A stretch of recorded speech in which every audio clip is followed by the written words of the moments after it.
आप गलत पढ़ा रही हैं मैडम। दोस्तों जरा सोचिए, एक गरीब कूड़ा बीनने वाला लड़का जो कभी स्कूल नहीं गया, जिसे आज खाना मिलेगा या नहीं ये भी नहीं पता, वही लड़का शहर के सबसे बड़े अमीरों के स्कूल की गणित की मैडम से कह दे कि आप गलत पढ़ा रही हैं, तो वो मैडम उसके साथ क्या करेगी? मैडम कैसे कूड़ा बीनने वाले ने 15 साल से किताबों में छपे गलत सवाल को सही कर दिया, आइए देखते हैं इस कहानी में।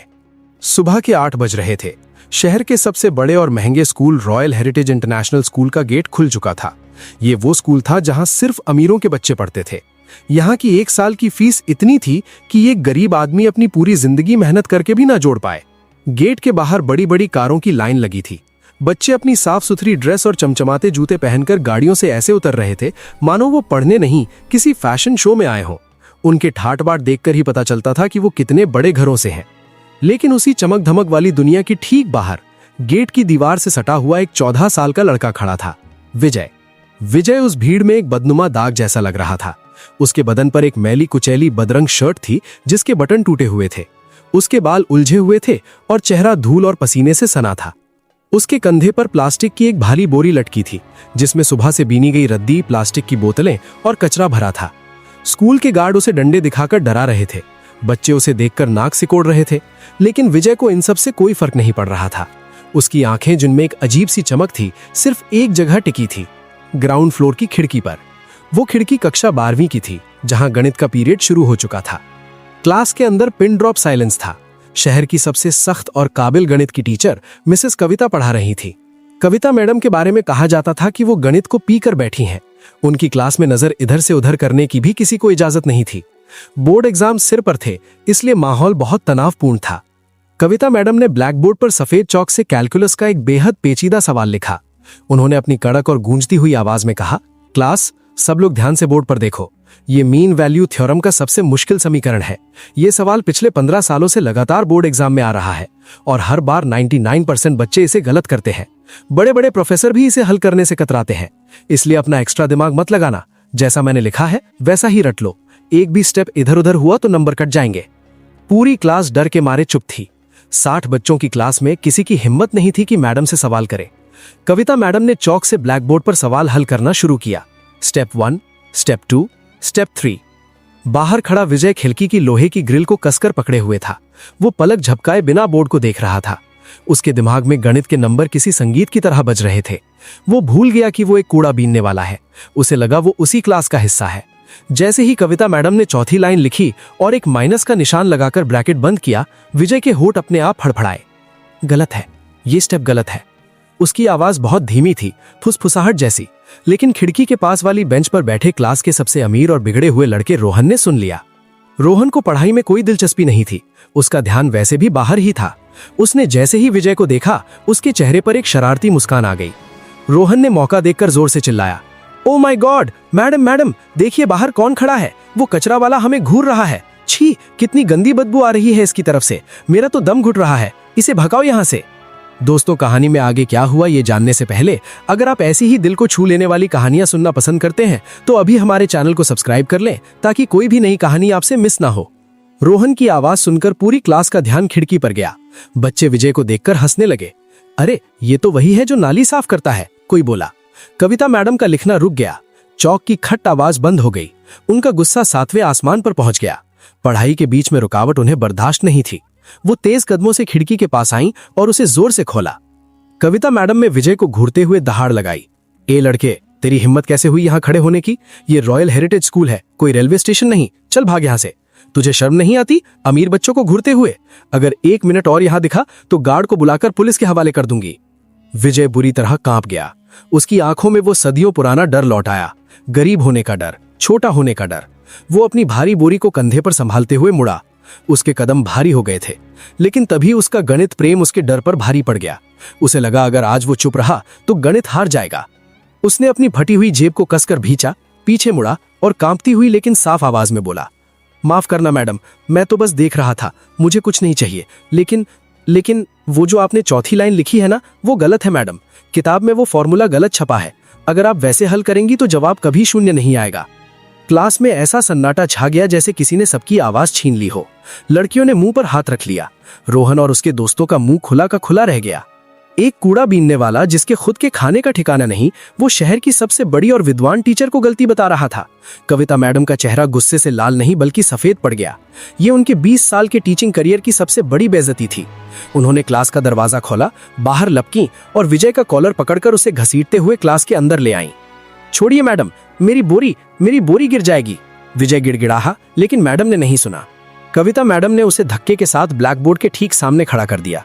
विजय के नंगे गंदे पैरों ने क्लास की साफ सुथरी व्हाइट टाइल्स पर काली कीचड़ के निशान छोड़ दिए।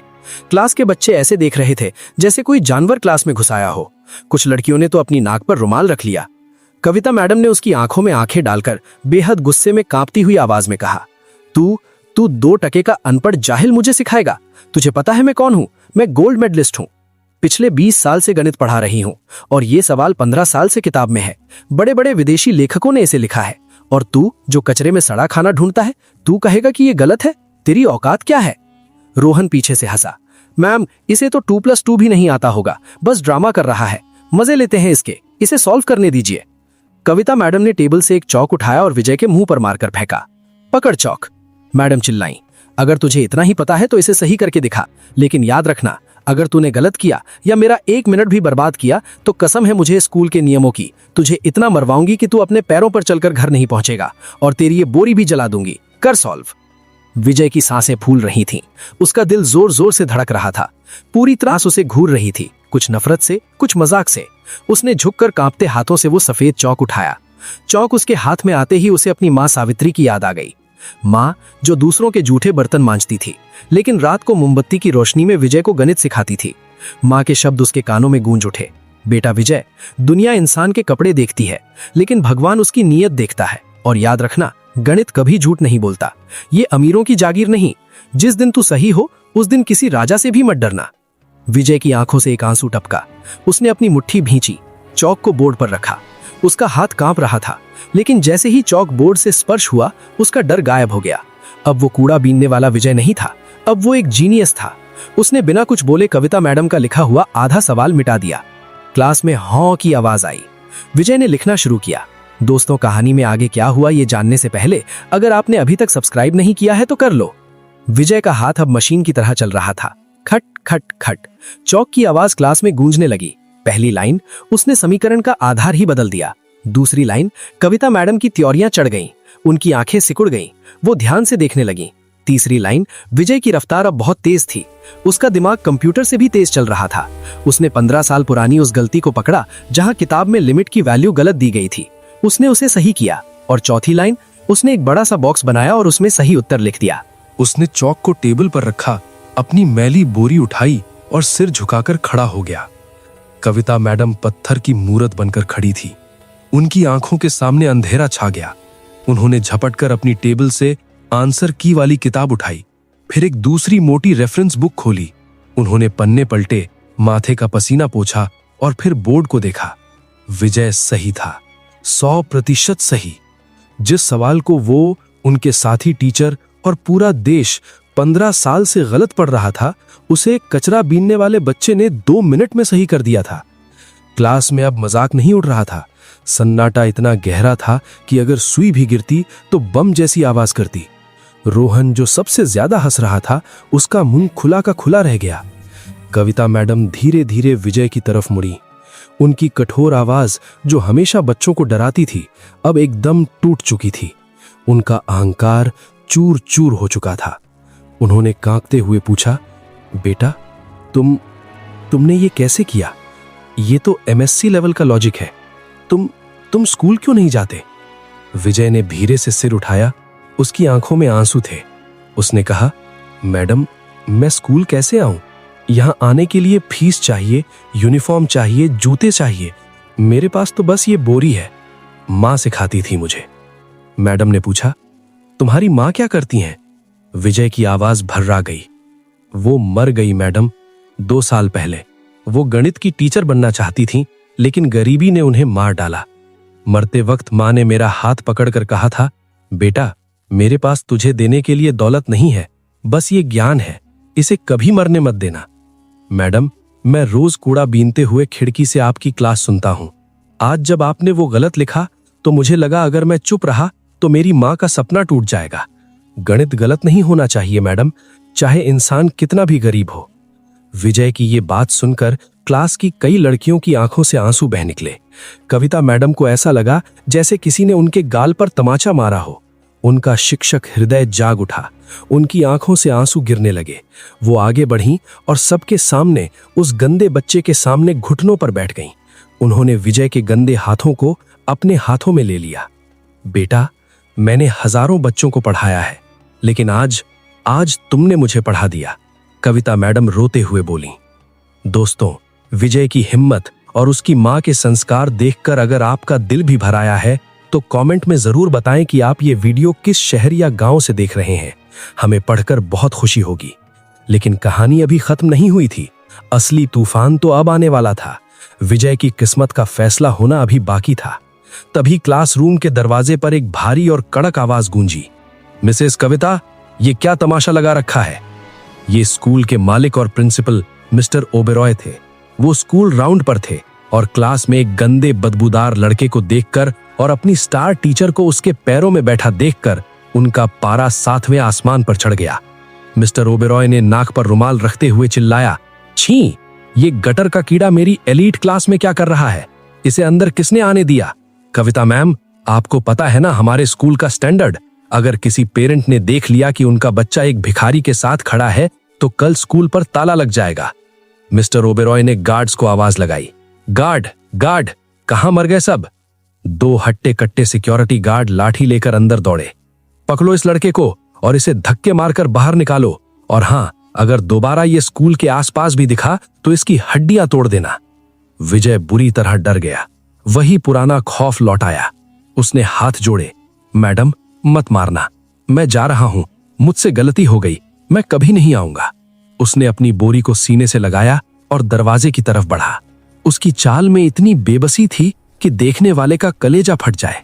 रुको! ये आवाज मिस्टर ओबेरॉय की नहीं, कविता मैडम की थी। कविता मैडम ने अपने आंसुओं को पोंछा और आगे बढ़कर गार्ड का रास्ता रोक लिया। वो एक शेरनी की तरह विजय के आगे खड़ी हो गई। ओबेरॉय हैरान रह गए। कविता, तुम्हारी अकल ठिकाने है? तुम मालिक से जुबान लड़ा रही हो इस कचरे वाले के लिए? कविता मैडम ने एक गहरी सांस ली और विजय का हाथ कसकर पकड़ लिया। उन्होंने ओबेरॉय की आंखों में आंखें डालकर कहा, सर, अपनी जुबान संभालिए। ये लड़का गटर का कीड़ा नहीं है, ये हीरा है, कोहिनूर। इसने आज वो कर दिखाया जो हम सब मिलकर 15 साल में नहीं कर पाए।